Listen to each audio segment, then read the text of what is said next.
everyone. I am Dr. Neelam Sharma. Welcome to my channel विद्या शिक्षा institute and edu learn. दोनों channels का जो है टॉपिक है एक ही है और फर्स्ट पेपर में तो रिसर्च है ना, रिसर्च एप्टीट्यूड है इसका नाम, और सेकंड पेपर में रिसर्च इन एजुकेशन है। तो लगभग एक जैसा ही टॉपिक है, तो उसी तरीके से जो है उस टॉपिक को आज हम एक्सप्लेन करेंगे। तो ये जो हमारा टॉपिक का नाम जो आज है वो है, यहाँ पर लिखा हुआ है पॉजिटिव पॉजिटिविज एंड पोस्ट पॉजिटिव। क्या नाम है इनका? पॉजिटिविज एंड पोस्ट पॉजिटिविज। ठीक है। अब इसका कहने का तात्पर्य क्या है? कहने का तात्पर्य क्या है? कहने का तात्पर्य है कि प्रत्यक्षवाद की जो स्थापना थी, वो जो एस्टेब्लिशमेंट हुआ था, वो 19वीं शताब्दी में किसने किया था? अगस्त कांटे ने इसकी स्थापना की थी। किसकी? पॉजिटिविज्म की। ठीक है। तो पॉजिटिव की स्थापना की थी। उसके बाद इसी टॉपिक पर यानी कि पॉजिटिविज्म पर, ये क्या है कि जो रिसर्च है हमारे, इसके दो उपागम है, पॉजिटिव एंड पोस्ट पॉजिटिव। तो पॉजिटिव पे सबसे पहले काम किसने किया था? अगस्त कांटे ने। किसने किया था? अगस्त कांटे ने किया था। और उसके बाद भी बहुत सारे वैज्ञानिक थे, बहुत सारे विद्वान थे जिन्होंने कार्य किया था। उन विद्वानों का जो नाम है वो है Francis Bacon, John Locke, Isaac Newton. इन्होंने आगे इस पर काम किया है। तो सबसे पहले हम ये जानते हैं कि पॉजिटिविज्म है क्या। पॉजिटिव यानी कि पॉजिटिव का मतलब हिंदी में इसको क्या बोलते हैं? पॉजिटिविज्म को हिंदी में क्या बोलते हैं? प्रत्यक्षवाद। क्या बोलेंगे इसको? प्रत्यक्षवाद। और पोस्ट पॉजिटिविज्म क्या बोलेंगे? अप्रत्यक्षवाद। क्या बोलेंगे इसको? अप्रत्यक्षवाद। अब जैसे कि इन दोनों शब्दों से ही कुछ कुछ आपको की जो समझ है हो रही होगी इससे कि उत्तर, या इसको ये कह सकते हैं, इसको उत्तर प्रत्यक्षवाद भी कह सकते हैं। इसको क्या कह सकते हैं? उत्तर प्रत्यक्षवाद के बाद की चीजें। प्रत्यक्षवाद का मेन जो इसकी थीम है या मेन जो इसके अंदर है वो क्या है? प्रत्यक्षवाद मानता है कि जो भी कुछ वैज्ञानिक दृष्टिकोण से जिसको भी हम देख सकते हैं, है ना, जिस भी चीज को हम देख सकते हैं वही सही है। मोटे मोटे शब्दों में इसका ये अर्थ है प्रत्यक्षवाद। जिस चीज को हम प्रत्यक्ष देख सकते हैं, अपनी आंखों से देख सकते हैं, इन अपनी जो जो हमारी इंद्रियां हैं, जितनी भी इंद्रियां हैं हमारी, उन सब से जिसका हम अनुभव कर सकते हैं, देख सकते हैं, समझ सकते हैं, केवल वही सही है। इनका कहने मतलब वही सच है, दिखाई देता है। इनका कहने का मतलब ये है। ये तीन चीजें मानते हैं इसमें। अगस्त कांटे ने सोच से संबंध धर्मशास्त्र तुल्य चरण को तीन भागों में, उन्होंने कहा कि ये तीन भागों में चीज है। सबसे पहली तो क्या है? सबसे पहली है, ये तो आपने लिख लिया होगा। सबसे पहला जो इन्होंने कहा है कि तीन भागों में बटा हुआ प्रत्यक्षवाद भी हमारा तीन भागों में बटा हुआ है। वो कैसे बटा हुआ है? कैसे बटा हुआ है? सबसे पहले तो है इसमें हमारा जीववाद। जीववाद। जीववाद क्या मायने हैं इसके? जीववाद के इसको इंग्लिश में बोलते हैं एनिमिज्म। एनिमिज्म। ठीक है। दूसरा है इसका बहुदेववाद। बहुदेववाद, जिसके नाम से भी इसकी जो है, नाम से इसका अर्थ आपको समझ में आ रहा होगा। बहुदेववाद यानी कि पॉलीथीज्म। क्या बोलते हैं इसे इंग्लिश में? पॉलीथीज्म, इसको इंग्लिश में बोलते हैं। फिर नेक्स्ट है हमारा एकेश्वरवाद। क्या है? एकेश्वरवाद। एकेश्वरवाद यानी कि एक ईश्वर में विश्वास करना, जैसे इसके नाम से ही इसका अर्थ प्रकट है। मोनो, क्या बोलते हैं इसको? मोनोथीज्म। इसको बोलते हैं इंग्लिश में मोनोथीज्म। ठीक है। अब इसको थोड़ा थोड़ा सा हम पढ़ लेते हैं कि क्या है इसका। देखिए, ये अब जीववाद क्या है कि प्रकृति की जो हर वस्तु है जीवित आत्मा। जीववाद का मतलब कि हर जितनी भी प्रकृति में जितनी भी सारी चीजें हैं, पेड़ है, पौधे हैं, सब जीव, सब में जीव, एक जीव रहता है, ये मानना। ठीक है। पत्थर, जानवर, सभी में एक ही जीव, मतलब जीव एक विशिष्ट आत्मा होती है, ये मानते हैं जीववाद। जो जीवित प्राणी है सब में एक विशिष्ट आत्मा है, ये मानता है जीववाद। फिर नेक्स्ट है हमारा बहुदेव। बहुदेव क्या बात क्या मानता है कि इस मान्यता के एक से अधिक देवताओं के अस्तित्व को स्वीकार के, वो हमारे जो देवता हैं वे बहुत सारे हैं, ठीक है, ये मानते हैं इसको। जैसे कि अलग अलग देवताओं के पास अलग अलग शक्तियां हैं, है ना, जैसे शिव जी, ये सब देवताएं हैं, उनकी सब शक्तियां हैं। ये बहुदेवाद बहुत सारे देवताओं को मानते हैं, हनुमान जी को, इनको सबको मानते हैं। एकेश्वरवाद क्या मानता है कि ब्रह्मांड में केवल एक ही सर्वोच्च ईश्वर है। ये क्या मानते हैं कि जो सर्वोच्च शक्ति है वो एक ही ईश्वर है। चाहे वो जीव है, चाहे सब में एक ईश्वर, सब में एक ही ईश्वर की, सब में एक ही ईश्वर है, चाहे वो कोई भी है, लेकिन उसमें एक ही ईश्वर को मानते हैं, सर्वोच्च सत्ता एक ईश्वर है, वो ये मानते हैं। तो इस तरीके से जो है ये 3 भागों में बटा हुआ है। क्या है? प्रत्यक्षवाद, ठीक है, पॉजिटिविज्म। अब नेक्स्ट आती है हमारी बात कि ये कहते हैं कि समाज ये अब नेक्स्ट आता है कि केवल वैज्ञानिक पद्धति से प्राप्त ज्ञान को ही उपयुक्त, विश्वसनीय, प्रमाणिक माना जाता है। ये क्या मानते हैं कि जो हम वैज्ञानिक दृष्टिकोण से जिस ज्ञान को हम प्राप्त कर सकते हैं केवल वही सही है, ये मानते हैं। ये कहते हैं कि व्यक्ति जो है जब तक बचपन से लेकर प्रौढ़ावस्था तक जितना भी ज्ञान प्राप्त करता है, आदमी को 3 चीजों से होकर गुजरना, उनके ये प्रत्यक्षवाद मानते हैं कि इनको 3 अवस्थाओं से गुजर कर जाना पड़ता है। जब वो ज्ञान बचपन से लेकर प्रौढ़ावस्था तक ज्ञान प्राप्त करते हैं तो उन्हें 3 अवस्थाओं से गुजरना पड़ता है। और 3 अवस्थाएं कौन सी है वो देख लेते हैं हम। 3 अवस्थाएं कौन सी हैं? 3 अवस्थाएं हैं, सबसे पहले धर्म भीरू, ये है धर्म भीरू, इसको मिथ्यापूर्ण भी कहते हैं, दूसरा नाम इसका क्या है? मिथ्यापूर्ण, ठीक है। फिर नेक्स्ट है हमारा आदि भौतिक अवस्था, आदि भौतिक अवस्था। फिर तीसरा है हमारा कौन सा? वैज्ञानिक, ये तो वैज्ञानिक या प्रत्यक्षवाद, वैज्ञानिक या प्रत्यक्षवाद। धर्म भीरू क्या है कि अगर हमने ये कर दिया तो हमें भगवान दंड देगा, अगर हमने ये कर दिया तो भगवान हमें दंड देगा, इस तरह की बात जब हमारे मन में होती है तो हम कहलाते हैं धर्म भीरू, ठीक है। यानी कि डर के मारे कोई मतलब पाप या पुण्य जो है डर के मारे करना, पाप या गलत काम करने से डरने की अवस्था को बोलते हैं धर्म भीरू, कि धर्म से डर करके पाप न करना। फिर एक है आदि भौतिक, जैसे सांप बिच्छू का भौतिक पदार्थ जीव जंतु या अन्य बाहरी प्राणियों द्वारा उत्पन्न होता है। जैसे किसी के काटने पे आदि भौतिक मतलब जैसे सांप बिच्छू, ये इनसे काटने से मृत्यु हो जाती है, इनका डर, ये नाम है काट ली, ठीक है। फिर नेक्स्ट है हमारा वैज्ञानिक प्रत्यक्षवादी अवस्था।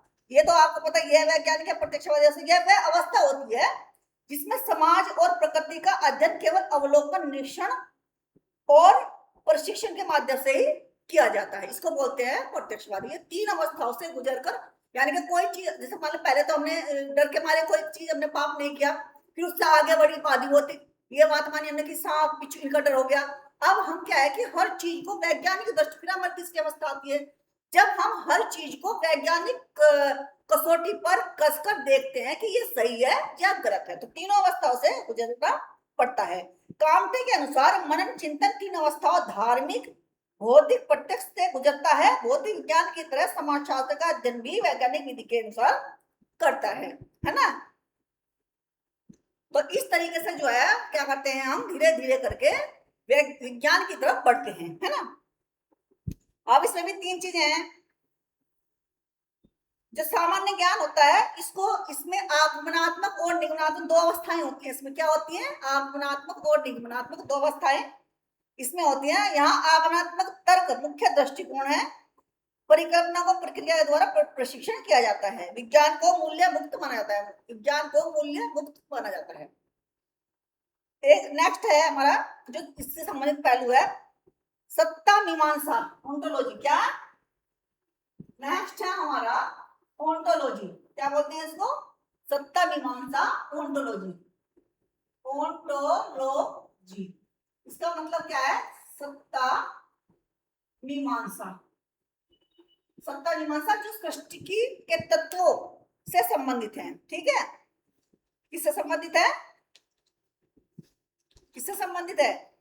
सत्ता मीमांसा ये सामाजिक वास्तविकता की प्रकृति है, बाहरी, स्वतंत्र, सच्ची वास्तविकता, सार्वभौमिकता, कण में वस्तु आदि यानी कि जो सत्ता है, जो सृष्टि की जो सत्ता है, अगर उससे संबंधित है, सत्ता मीमांसा, ज्ञान मीमांसा, फिर हो गई एक हमारी ज्ञान मीमांसा, फिर हो गई ज्ञान मीमांसा क्या बोलते हैं, एपिस्टेमोलॉजी। क्या बोलते हैं इसको, एपिस्टेमोलॉजी। एपिस्टेमोलॉजी ज्ञान मीमांसा। फिर है हमारी एक जो है एक्सियोलॉजी। एक्सियोलॉजी यानी क्या, मूल्य, मूल्य मीमांसा।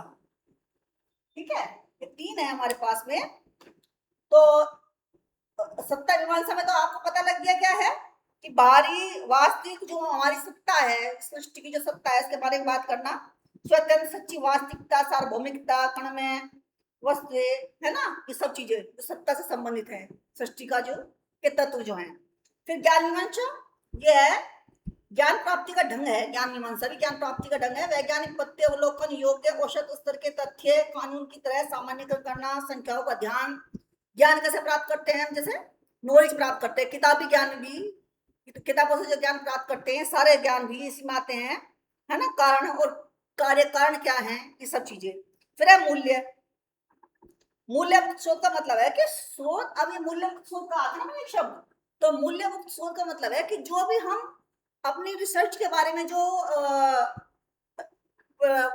निकाल रहे हैं, जो जो भी हम रिसर्च का वो निकाल रहे हैं कि रिसर्च के बारे में जो भी हम उसका वो निकाल रहे हैं, तो वो जो रिसर्च निकाले वो पूर्वाग्रह, जिसको मतलब निर्णय निकालते हैं जो हम, तो वो जो है पूर्वाग्रह से मुक्त है ना, पूर्वाग्रह से मुक्त है। उसमें उसकी कोई भी जो रिसर्चर है उसकी कोई भी सब्जेक्टिविटी उसके अंदर नहीं आनी चाहिए, है ना। इसलिए मूल्य मुक्त का मतलब कि उसके अपने मूल्य नहीं आने चाहिए, जो बिल्कुल फेयर है, फेयर होना चाहिए, उसमें उसका कुछ भी अंश आना नहीं चाहिए, ना तो उसकी सोच का, ना उसके व्यक्तित्व का कोई भी अंश उसके अंदर आना नहीं चाहिए। तो इस तरीके से अब प्रत्यक्षवादी विज्ञान के निम्नलिखित पहलुओं पर अब प्रत्यक्षवाद वैज्ञानिक चीज हो गई, वैज्ञानिक प्रत्यक्षवाद मतलब जो विज्ञान जो हम देख रहे हैं उसको। अब इसमें भी तीन चीजें हैं। आगे क्या मानता है, विज्ञान नियतात्मक है। क्या मानता है, हम क्या पढ़ रहे हैं, हम पढ़ रहे हैं प्रत्यक्षवादी। प्रत्यक्षवादी टोटल वैज्ञानिक विधि पर आधारित रिसर्च होती है। इसमें विज्ञान से वैज्ञानिक जो दृष्टिकोण है, जो सिस्टम्स है, वैज्ञानिक विधियां हैं, वो अपनाई जाती हैं। ठीक है, तो विज्ञान क्या है, अब विज्ञान के बारे, जब वैज्ञानिक विधि है तो विज्ञान के बारे में जानना जरूरी है। तो विज्ञान क्या होता है, विज्ञान क्या है, नियतात्मक। नियतात्मक मतलब नियतात्मक मतलब डिटरमिनिस्टिक, संबंधों का किसी भी कार्य के पीछे कोई ना कोई कारण होता है, इनका मतलब ये है। विज्ञान या वैज्ञानिक, विज्ञान क्या है,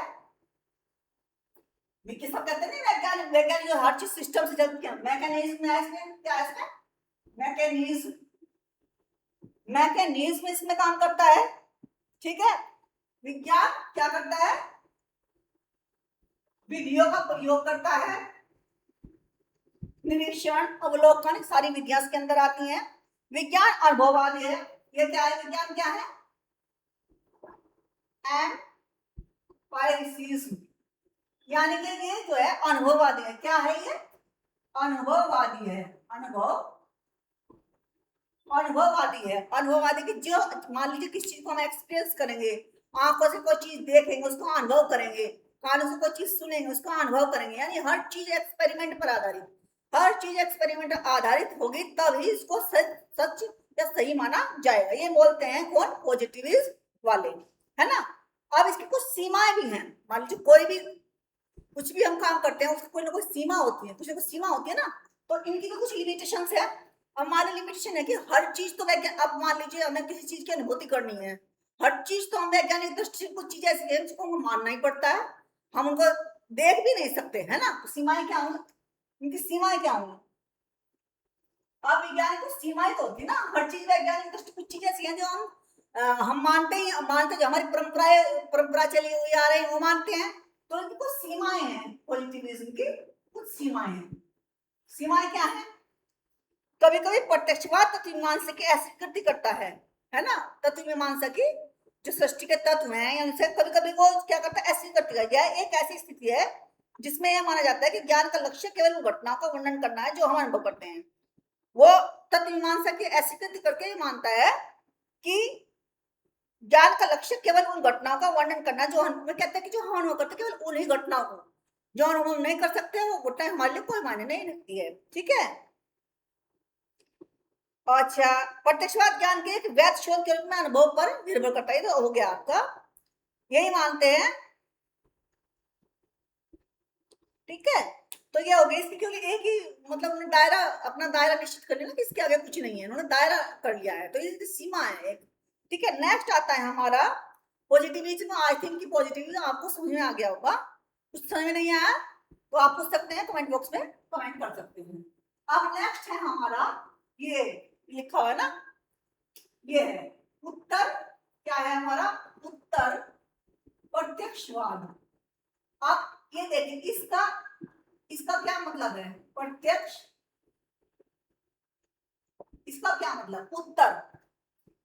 पोस्ट पॉजिटिव यानी कि जो पॉजिटिव इसमें ये आई थी 19वीं शताब्दी में, तो इसके बाद कब आया होगा, 21वीं शताब्दी में आया होगा विचार। तो इसका मतलब है इसके बाद, इससे आगे भी कुछ है ना। यानी कि जो चीज हम देख रहे हैं, सुन रहे हैं, समझ रहे हैं, अनुभव कर रहे हैं, इससे आगे भी एक चीज होती है, और उसको बोलते हैं, उस उपागम को बोलते हैं, उस अप्रोच को हम बोलते हैं, क्या बोलते हैं उस अप्रोच को, उत्तर प्रत्यक्षवाद, यानी कि पोस्ट पॉजिटिविज्म। अब ये कैसे है, पोस्ट पॉजिटिव क्या है, ये इनका जो, इनको किसने दिया था कॉलिंस ने। किसने दिया था, कॉलिंस ने। इनको जो है पॉजिटिविज्म को अगस्त काम्टे ने पहले प्रस्तुत किया था, इनको दिया था कॉलिंस ने। ठीक है, अब वो क्या कहते हैं, कॉलिंस ये कहते हैं कि संघर्ष की परंपरा क्या है, ये मानते हैं कि समाज संघर्ष का मतलब, ये क्या कहते हैं, इन्होंने क्या कहा, पॉजिटिव से आगे एक कदम बढ़ के इन्होंने क्या कहा कि जो समाज वो संघर्ष का परिणाम है, किसी वैज्ञानिक अनुभव का ही केवल परिणाम नहीं है, समाज में संघर्ष जो चलता है उसका परिणाम है। ठीक है। उपयोगितावादी तर्कवादी पहला हो गया, क्या बोला उन्होंने, सबसे पहले क्या बोला, संघर्ष, क्या बोला उन्होंने, संघर्ष की परंपरा, कि समाज में संघर्ष की परंपरा रहती है, संघर्ष से ही समाज की उत्पत्ति होती है, इनका ये मानना है, सामाजिक संघर्ष है ये। उपयोगितावादी तर्कवाद, दूसरा क्या है इनका, उपयोगितावादी तर्कवाद, कि जो चीज, ये क्या मानते हैं कि जो चीज उपयोगी है, तो क्या मानना है कि मनुष्य कोई भी चीज, अगर कोई चीज इस्तेमाल करता है तो पहले देखता है कि वो उसके उपयोग में आती है कि नहीं आती है, तब वो उसको इस्तेमाल करता है। तो इसका क्या मतलब हुआ, इसका मतलब हुआ कि जो मनुष्य है वो तर्क संगत है, वो बिना तर्क के या बिना किसी चीज की उपयोगिता के उसको इस्तेमाल नहीं करता, उसका यूज नहीं करता, ना उसके बारे में जानना चाहता है, इनका ये मानना है। फिर समग्र परंपरा नेक्स्ट है, इसका पॉइंट जो है क्या है, समग्र परंपरा। समग्र परंपरा का मतलब क्या है, होलिस्टिक ट्रेडिशन। होलिस्टिक ट्रेडिशन क्या है, होलिस्टिक ट्रेडिशन है, इनको किसने कहा था होलिस्टिक ट्रेडिशन, क्या, एमिल दुर्खीम का, जो समाजशास्त्र से संबंधित बच्चे होंगे वे जानते होंगे कि एमिल दुर्खीम का नाम आते ही समाजशास्त्र का नाम आ जाना चाहिए। तो क्या मानते हैं कि ये मानना कि समाज विभिन्न भागों से मिलकर बनी एक जटिल प्रणाली है। कितनी भाग मिलकर बनते हैं समाज, परिवार, स्कूल, ये सब चीजें मिलकर, समुदाय, राज्य, सब मिलकर एक समाज बनता है। ठीक है, जिसको स्थिर जिसको हमें समाज को टिकाने के लिए क्या करना, कार्य करते रहना पड़ता, प्रयास करते रहना पड़ता, क्योंकि मूल्य, भाषाएं, प्रतीक, ये सब चीजें होती हैं, तो इसलिए जो है इसको क्या कहा जाता है, तुर्कियन कहा जाता है, ये मानते हैं। सूक्ष्म नेक्स्ट है इसमें सूक्ष्म प्रतिक्रियावाद, कि अंदर ही अंदर छोटे छोटे ग्रुपों में प्रतिक्रिया चलती है। प्रतिक्रिया मतलब इंटरेक्शन चलता रहता है, मनुष्य से मनुष्य में, मनुष्य से समुदाय में, समुदाय से समाज में, समाज से पूरे राज्य में, राज्य से, इस तरह से पूरे जो है प्रतिक्रिया चलती रहती है। इससे समाज की क्या होती है, इस तरीके से समाज जो है हमारा आगे बढ़ता रहता है, इनका मानना ये है। तो ये प्रत्यक्षवादी में आप कुछ समझ गए होंगे। ये कहते हैं कि प्रत्यक्षवादी में एक एग्जाम्पल ने बहुत सुंदर सा दिया है कि यदि 1,00,000 सफेद हंस यह प्रमाणित नहीं कर सकते कि सभी हंस सफेद है, नहीं कर सकते। यदि कोई मान ली 1,00,000 सफेद है, लेकिन हम ये साबित नहीं कर सकते कि सारे हंस ही सफेद है, क्योंकि कभी अगर कोई काला हंस आ गया तो ये जो हमारी बात था ये हमारा खंडित हो जाता है एक काला हंस आते ही। तो ये नहीं मान सकते। इनका कहने का मतलब ये है उत्तर प्रत्यक्षवादी, क्योंकि हमने तो सारे देख लिए थे, लेकिन बाई चांस कोई एक ब्लैक हंस आ गया तो ये जो हमारा बातचीत थी, ये जो इतने दिनों का हमारा अनुभव था कि सारे सफेद ही हंस होते हैं, ये हमारा खंडित हो गई, ये विचारधारा हमारी खंडित हो गई। ठीक है, तो कुछ विशेषताएं हैं उत्तर प्रत्यक्षवादी अनुसंधान, कुछ विशेषताएं को जान लेते हैं। कुछ विशेषताएं हैं, इसकी विशेषताएं देखते हैं कि कुछ विशेषताएं हैं, कैरेक्टरिस्टिक्स हैं कुछ, इनको वो जान लेते हैं। मैं आपको लेक्चर दे रही हूँ, किताबों में लिखा होता है, आप पढ़ सकते हैं, देख सकते हैं, केवल मुझको तो एक्सप्लेन करता है, आपको समझाना है, और इसीलिए मैं ज्यादा लिखने में जोर नहीं देती हूँ, केवल लेक्चर देती हूँ ताकि आपके समझ में अच्छे से आ जाए। ठीक है, तो विशेषताएं क्या है, ये कहते हैं कि सिद्धांत और व्यवहार को अलग में, ये क्या मानते हैं, इन्होंने कहा कि जैसे मान लीजिए वैज्ञानिक सिद्धांत ही सही है, ये मानते हैं। इन्होंने क्या कहा, इन्होंने कहा सिद्धांत और व्यवहार, ये क्या मानते हैं कि जो सिद्धांत है ना, सिद्धांत एवं व्यवहार, इनको अलग नहीं किया जा सकता। ये दोनों की जो चीज सिद्धांत में है, लेकिन अगर उसको व्यवहार में हम अपना नहीं रहे हैं तो वो सिद्धांत बेकार की चीज है। ठीक है, ये इनका मतलब, इनका मानना है ये कि सिद्धांत व्यवहार दोनों को अलग नहीं किया जा सकता, ये विशेषताएं इसकी। और दूसरा क्या है, ये गुणात्मक है। क्या है ये, गुणात्मक, क्वालिटेटिव, क्वालिटेटिव यानी कि गुणात्मक है, ये खाली क्वांटिटेटिव नहीं है कि वो संख्याओं पे आधारित है, ये गुणात्मक है और मिश्रित है, मिक्स। कौन सा, उत्तर प्रत्यक्षवाद, पोस्ट पॉजिटिविज्म। ठीक है, और ये रचनावादी, और क्या है ये, रचनावादी है, रचनावादी है। रचनावादी कैसे, कंस्ट्रक्टिविज्म भी इनके अंदर है। किस तरीके से, ये मानकर चलते हैं कि हमेशा प्रत्येक वर्ष की व्यक्ति की विश्व घटना के बारे, विश्व घटनाक्रम जो चलता है, हर व्यक्ति की धारणा अपनी अलग होती है। एक ही घटना 1,000 व्यक्ति देखते हैं तो हजारों व्यक्तियों की अपनी अपनी धारणा होती है, हर व्यक्ति एक जैसी सोच नहीं रख सकता। इस तरीके से रचनावादी थी कि हर एक ने अपने तरीके से उस चीज को बनाया, क्रिएट किया, उस घटनाक्रम के बारे में अपने विचार क्रिएट किए। इनका एक ये मानना है, और एक मानना यह है कि केवल सूचना एकत्रित करना नहीं है, न केवल सूचना एकत्रित करना, कि किसी भी उपायों का मतलब केवल ये नहीं है कि सूचना, अब इसमें पॉजिटिव में कहते हैं कि सूचना एकत्रित करने का एक तरीका है, सूचना एकत्रित नहीं करना, उनको व्यवहार की कसौटी पर कसकर भी देखना है। सूचना एकत्रित करने की सही विधि अपनाने से है, इस विचार को अपर्याप्त माना जाता है। अपर्याप्त माना जाता है, अब निर्धारित स्थितियों की तुलना में अधिक व्यापक, यानी कि वो तो एक संकुचित क्षेत्र हो गया कि कुछ विधियां हैं उन्हीं को यूज करना है, नहीं, इससे भी इतर हमको कार्य कर सकते हैं, व्यापक दृष्टिकोण अपना सकते हैं किसी भी रिसर्च को करने के लिए। जब हम के उपागम, जिनके जो अपनी अप्रोच जो हम रख रहे हैं, पॉजिटिविज्म के अप्रोच है हमारी उस रिसर्च को करने से पहले, या पोस्ट पॉजिटिविज्म की अप्रोच है, इन दोनों अप्रोच में जो भी अप्रोच हम लागू कर रहे हैं, जरूरी नहीं कि पॉजिटिविज्म से ही हमारा जो जो की जो वो निकल के आती हैं फाइंडिंग्स, मैं फाइंडिंग्स कहना चाहती हूँ, भूल गई थी वर्ड, जो फाइंडिंग्स निकल के आती है वो जरूरी नहीं कि पोस्ट पॉजिटिविज्म से निकल जाए, पोस्ट पॉजिटिविज्म से भी निकल सकती है। तो सबसे अच्छी बात तो क्या है कि हम, और मैं तो ये मानती हूँ कि अगर हमें कोई रिसर्च करनी है और हमें फाइंडिंग्स बहुत अच्छी लानी है तो हमें पॉजिटिव और पोस्ट पॉजिटिव दोनों को हम यूज कर सकते हैं।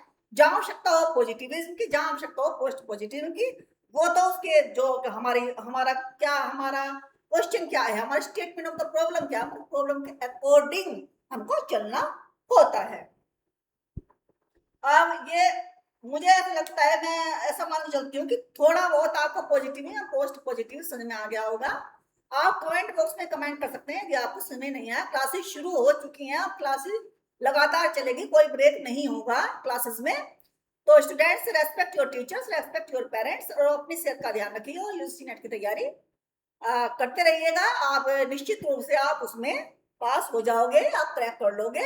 तब तक के लिए नेक्स्ट कल मैं जो है टॉपिक लूंगी आपका, जो है कौन सा टॉपिक लूंगी आपका, वो मैं लूंगी आपका